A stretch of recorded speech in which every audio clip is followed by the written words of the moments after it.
Hi everyone. Yes, it is me. I've got some different intro music, which I hope you like. Just needed a change. I'm going to be talking to you about the first half of October and the full supermoon that we have coming up on the 6th or the 7th, depending on where in the world you live. And just to say, the rest of this year is extremely dynamic, astrologically, cosmologically, astronomically. There's a lot going on. And you may remember a couple of years ago when Pluto was just about to enter Aquarius, and I was saying at the time we anticipated that we were going to learn an awful lot about the out there, and I think that is thoroughly delivering already, even though it's just really the beginning of Pluto's transit in Aquarius, because it will stay there until January 2044. So we've got about another 19 years or so to go, but already we can see there's a lot of activity in the cosmos. For instance, we're all aware of Three-Eye Atlas.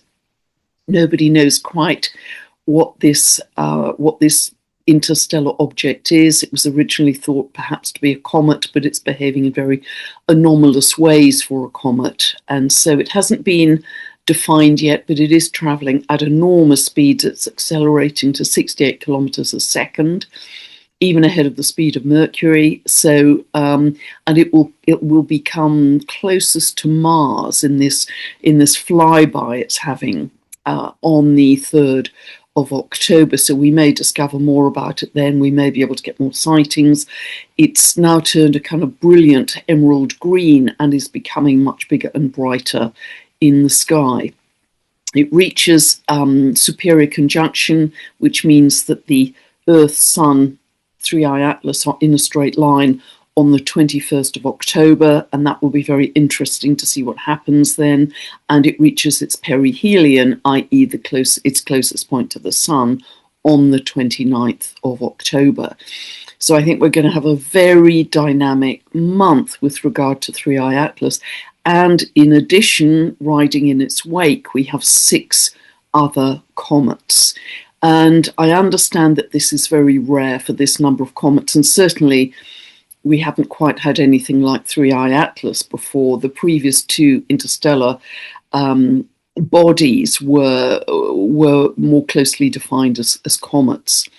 But I always felt that through this period of time, we were going to have some kind of a game change or a step change to accelerate our consciousness, raise our consciousness. It's going to be a bit of a I really see all of this as a system upgrade for us. And if we're in fear, we're going to be very contracted. It's going to be hard for us to integrate the new energy that's coming in, because I do believe this is very beneficial for us. So really do try and stay open to what I believe is high intelligence coming in for sure. Comets are traditionally known as harbingers of change. They bring change. It can be good change, bad change, whatever. But I actually believe that this kind of whole cavalry, if you like, of happenings in our skies are of great benefit to humanity. That's my personal view. I can't prove that to you. I can't give it to you on an Excel spreadsheet, but having conversations with people who are much more psychically gifted than I am, and they're all independent people who don't know each other in different geographies, and they have all said that this is linked to an activation of our heart chakra. So I'm just sharing that with you. Do as you will with that. But wouldn't that be wonderful? Because Kelly Kolodny, in her channeling of Archangel Raphael, has talked about this new wave of love, wave of galactic consciousness coming in to our cosmos and our Earth at this time, certainly building towards the end of the year. So isn't it remarkable that we have Three-Eye Atlas and the 6 comets suddenly appearing at the same time? So we're reaching this kind of crescendo of energy as we build towards the end of the year that I personally think is very beneficial for humanity. Yes, Of course, it is likely to bring more volatility into the whole electromagnetic system, because these are all very new and different bodies in our heavens. But and a very good person to follow on this, many of you follow him already, is Stefan Burns, Stefan with an F. He's super active on YouTube, produces almost a video a day, and he's very factually based. He's a very spiritual guy, but he's also very factually based. So he's a very reliable source of information on what's happening with all of this. So the other thing to say before we look at the chart for the full supermoon is that Neptune will stay on the 0 of Aries degree, the creator degree, the pure potentiality, very first degree of the zodiac, until the 22nd of October. And what that will do is, writ large, make bigger on the world stage anything connected to Neptune, because these world points of 0 degrees of the cardinal signs kind of expand onto the public stage any planet that is sitting there. So it will make Neptunian things that the symbolism is associated with bigger potentially in the world. And what are those things? Well, you can probably do this piece of the video yourself. They're connected to the seas, the waters, the oceans, to toxicity, to pollution, to any kind of deception or lies or illusion. They're connected to pharmaceutical drugs, blood, our immune system, the lymphatic system as well, the media, any glamour, or they're connected to Hollywood, that kind of thing. But Neptune is also connected to tsunamis and flooding, but also it's connected to healing, unconditional love, a sense of oneness, very beautiful idealism as well. And at 0 of Aries, which of course is primal fire, it may bring more fire into the picture too. But really use this kind of malleability, because Neptune, of course, is not solid, it's ethereal. Use this period of malleability to really, as I've been talking about in many recent videos, to plan, to envisage, to dream in, to weave your imagination around what you want to become, who you are already becoming, and the kind of new life you want to have as we move further into 2026. And so I actually feel that these comets and 3i Atlas are really going to help us with this. I think they're game changers. I think they potentially are systems upgrades for us. So they're bringing in a kind of cosmic consciousness, I believe, that is linking in to what other spiritual people are discussing before they even arrived in our airspace. So let us now look at the chart for the full supermoon. It's a supermoon means that the moon is much closer to the Earth in its orbit, and that also will, of course, have a greater pull on our psyches and the tectonic plates. And also, and Stefan has said this actually, that 3i Atlas is likely to bring about more solar activity and more seismic activity during these months. It is kind of within our whole area of view of our solar system through October and November. But it's at its perihelion, as I say, on the 29th of October. So let us look. There's so much to say about this chart. So let me share this.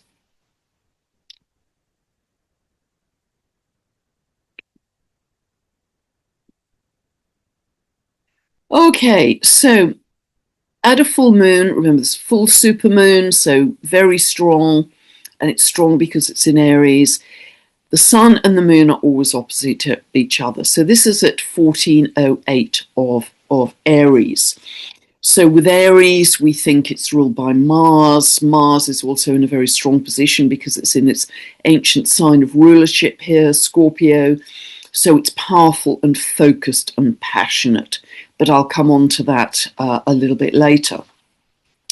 So yes, Aries can be very warlike, and we may see more of that in our world, in our news broadcasts, but it is so many other things. It's very related to your courage, your inner strength, your sense of sovereignty. The key words for Aries are I am. People who have strong Aries in their chart have a very clear sense of who they are. It's very simple, direct, clear energy. And they tend to live in the present moment. You know, I'm in the present moment. They're often a strong sense of physicality, and they've got to be busy and doing. But really, it's one of the principal signs around sovereignty in a really major way, your inner authority. And that's what we're being encouraged to step into right now. So this full supermoon in Aries actually occurs on the 6th. That's at 8:47 p.m. Pacific, and on the 7th at on the clock, it's 4:47 British Summer Time in the UK. And the dwarf planets are there's so much to say about this full supermoon. The dwarf planets are very prominent here because the moon is conjunct Salacia, first of all, our dwarf planet, wife of Neptune in myth, linked to the shimmering moonlight on the sea. So she's mermaid energy. I believe she's very linked to photonic light language. She's also very linked to whale and dolphin energy, which of course, that is very linked to ancient Lemuria. So very interesting indeed that we have Lele Aqua Honua at 1332 of Aries, very tightly conjunct this full moon. And I had a long discussion with Alan Clay about this wonderful sednoid, as it's called, so I'll put the link for that conversation below. But the name relates to the migration of a plover bird, a Kalia bird. That is, they are born in the Arctic, and then incredibly, and Alan was talking about this, they go through a cellular change. Think of all I've been talking about with the metamorphosis for humanity and our biological change that we're going through right now, as many other people are talking about. The Kalea bird goes through a cellular change because it's a very small bird to enable it to fly for several days from the Arctic to Hawaii. And that's where it spends some time and then goes back to the Arctic. Now, Hawaii is said to be one of the remaining land masses that we can clearly see from ancient Lemuria. Homer is in a prominent position here. I've talked about this finger of God, finger of fate many times in previous videos, so I won't go over that again, but Homer is linked to the fertility goddess of Hawaii, who can birth babies from all over her body, who can bring up land masses from the sea. She was said to birth the 8 islands of Hawaii. So we've got a Hawaiian connection there and an ancient Lemurian connection, as we have over here with Lele Aqua Honua, conjunct this full supermoon. So, and because Salacia also has links to this, because of the whale and dolphin connections, I think this is really saying more of us are going to start to remember our ancient Lemurian connections. Because for many of us, we feel that was the most perfect civilization that we've ever known. And because they lived in harmony with nature, Maki conjunct the sun, regeneration of the land, lived in harmony with nature, in balance. They had a sense of oneness, nothing out of place, respect for all living beings. I think many of us can really feel this energy. So that's what I also sense coming back in at this time, highlighted by this full supermoon. So Lelea Honua, gosh, that's such a hard word to say, is also very linked to the Hawaiian creation chart. And Alan Clay was mentioning that it's linked to multidimensionality. Remember that our 24th chromosome is coming back online. He was talking, and that's our multidimensional chromosome. It's linked to group soul consciousness, and also researcher, astrologer, the brilliant Philip Sedgwick has talked about this sednoid link to infinite possibilities, the preservation of our skies, our earth, and our oceans. So this sense of infinite possibilities.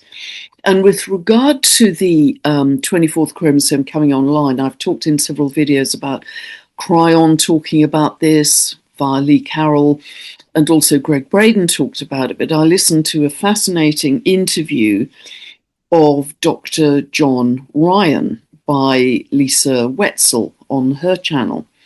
And Dr. John Ryan is a medical professional. He was a family doctor. He then specialized in reading things like CT scans, and then he became a professor of medicine. So, very, very in-depth understanding of medicine. And what he was saying was fascinating, because he was talking about telomeres, and telomeres normally are at the end of chromosomes, like the plastic caps on the end of shoelaces.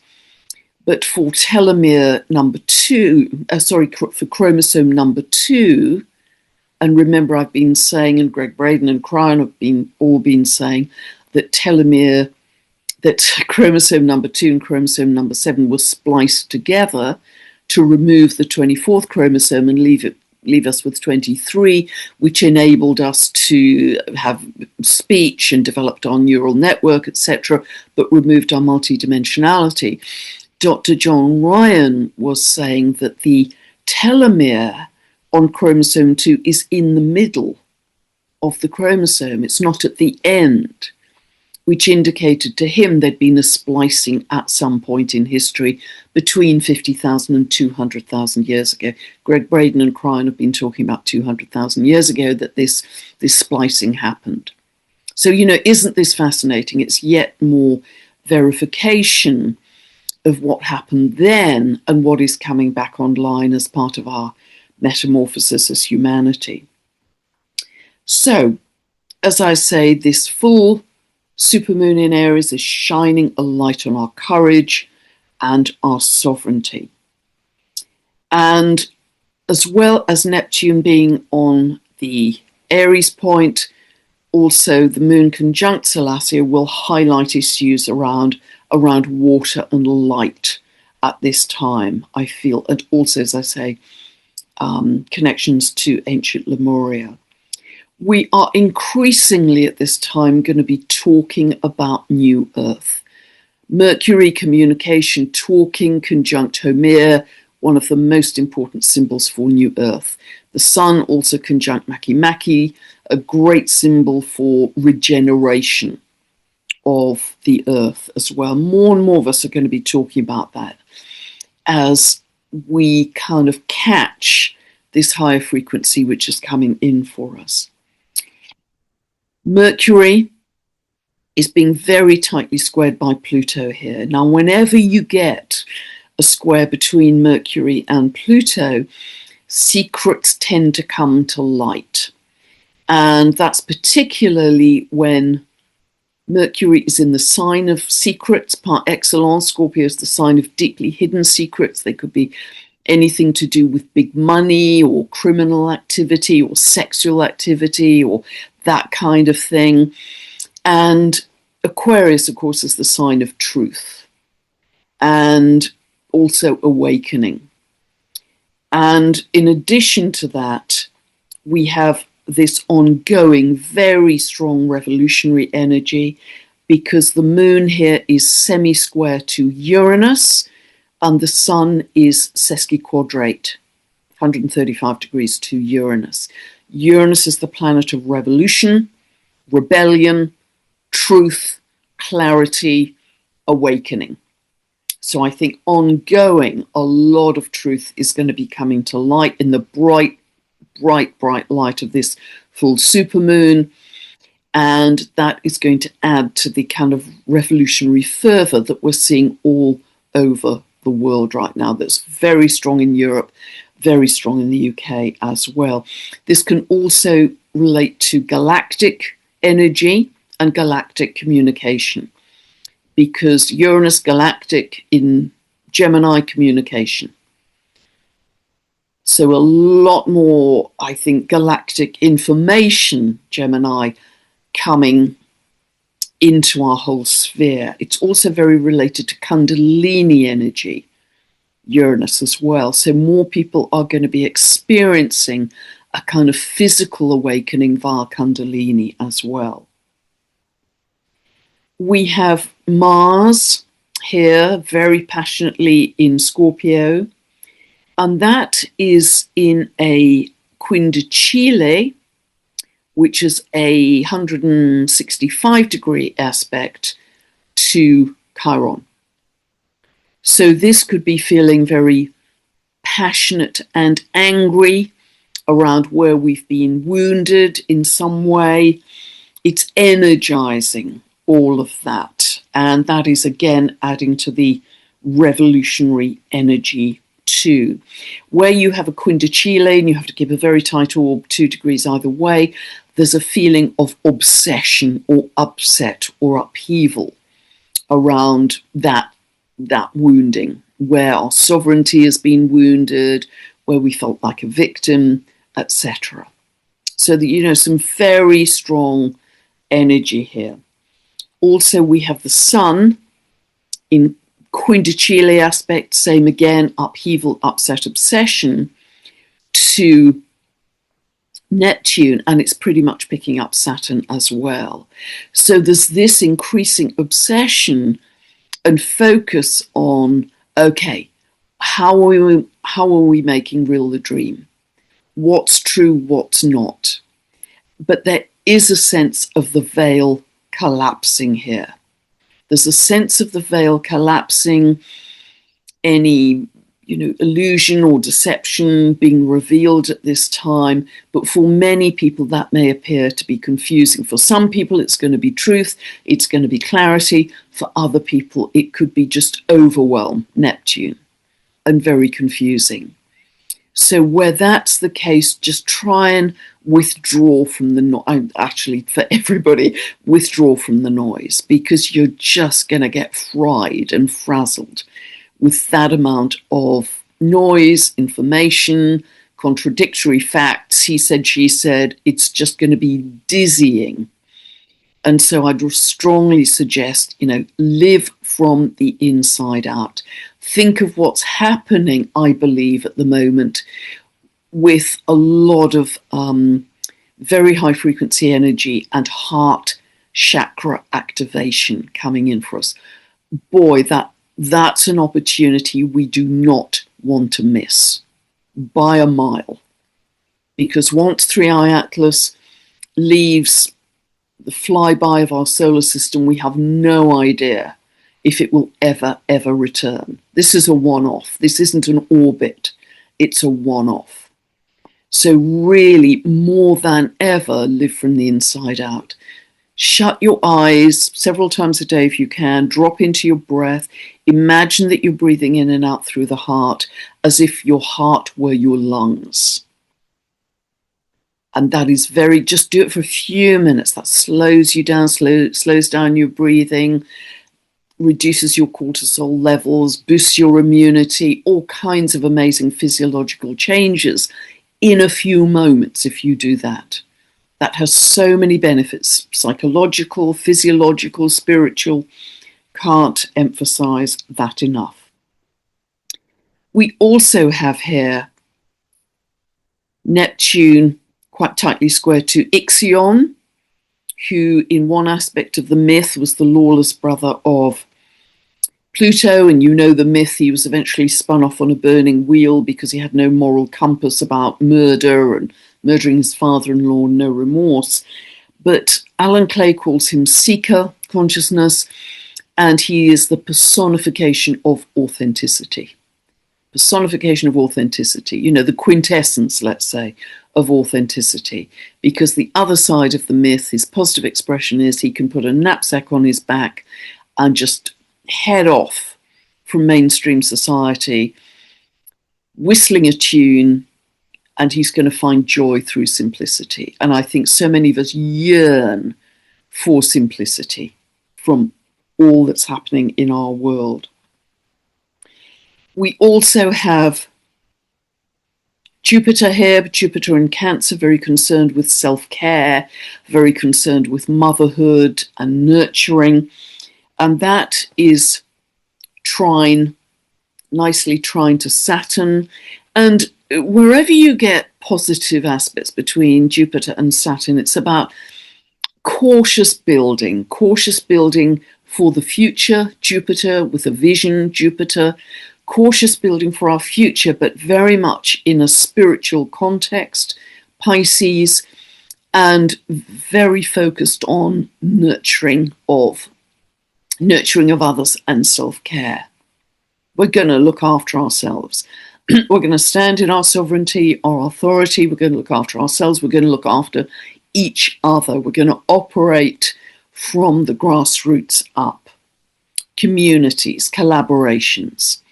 I mean, Quawa is very connected to that. And Quawa is actually in a quintile, 165 degree to Jupiter. So Jupiter is aspected in several different ways because it's also actually square to Chiron. It's square to Chiron here, where we've been wounded, where we've been hurt, where we've felt like a victim. And the solutions come via coming into community. I think Quawa also represents frequency, because the myth is about raising ourselves from chaos into joy through song, through dance, raising our frequency before we start to set intentions and manifest. It's related to frequency. So this is very rich tapestry here that Jupiter is really talking about building, having a future vision, which Jupiter's always related to within a spiritual context, building long-term and pragmatically and realistically Saturn for the future in a spiritual context, thinking about self-care, thinking of nurturing others, realizing we've got to operate from a high frequency and not from chaos. And that is the antidote to where we felt wounded and victimized. Victimized because Chiron is in Aries, the sign of sovereignty, and I am. That's where the wound is. That was a big download. I hope all of that made sense. And then just to say, beyond this, on the 14th of October, but we'll feel it a week to either side. So we'll feel it really from this full supermoon into the sort of end of the third week of October. Pluto moves stationary direct. Whenever a planet changes direction, and Pluto is slowing right down, 1 degree here, whenever it moves in a different direction, it stops, changes direction, its symbolism is magnified. So particularly around the 14th of the month, but a week to either side, we are going to feel big. We're going to see big power plays in the world in some way. Big power plays. Assertions of power in an outward way, but also, of course, you can use this as stepping into your own power. And it's also the power of community, Aquarius, the power of people coming together. Remember that right now, Pluto is out of bounds to the south. That massive piece of research that US astrologer Rosie Finn did over 20 years, took it 20 years. I've talked about this in several recent videos. I'll put the link for our conversation again below. Pluto is staying out of bounds to the south till the 23rd of November. That's why one of the reasons we're seeing so much revolutionary activity and energy expressing in the world right now. So the solution to one of the key ingredients for where we're going is community, is the power to the people, is people coming together to really say, we are going to create a different socio-political structure, which was grassroots up, no longer top down. So that's a very important part of that. So I'm going to stop sharing here. And I looked at the Sabian symbol for 15 degrees of Aries, because with the Sabian symbols, you always have to round up to the next degree before you read the Sabian symbol. And Dane Rudyard, a great giant of astrology, talked about an Indian weaving a ceremonial blanket. That was the definition, that was the Sabian symbol for 15 of Aries. But I very much like the way James Burgess expands on these Sabian symbols, and he talked about this Indian weaving a ceremonial blanket as being cosmic consciousness. Think of all we've been talking about at the beginning of this video about Three-Eye Atlas. Cosmic consciousness. Living more and more as a realized being. That's what a lot of the Indian siddhis were doing. Sanctifying life itself. Becoming a unique being of light. You can read that in James Burgess' description of 15 degrees of Aries Sabian symbol. Becoming a unique being of light. And really, can you say every day, I am developing a stronger and stronger radiant presence. How can I embody more light today? How can I serve the light in a bigger way today? Because that Sabian symbol, no surprise, is very much reflecting what many people are feeling, seeing, talking about with Three-Eye Atlas, aside from all of the astrology that I've been talking about for many, many months. So I know we've got a lot of challenge out there. Please don't feed the challenge. That won't help you or anyone. Please feed the light. Please feed the love in your heart. And that leads us to a very different timeline. God bless. Bye for now. Be back very soon indeed with something very different again. Thank you for listening. Enjoy your full supermoon.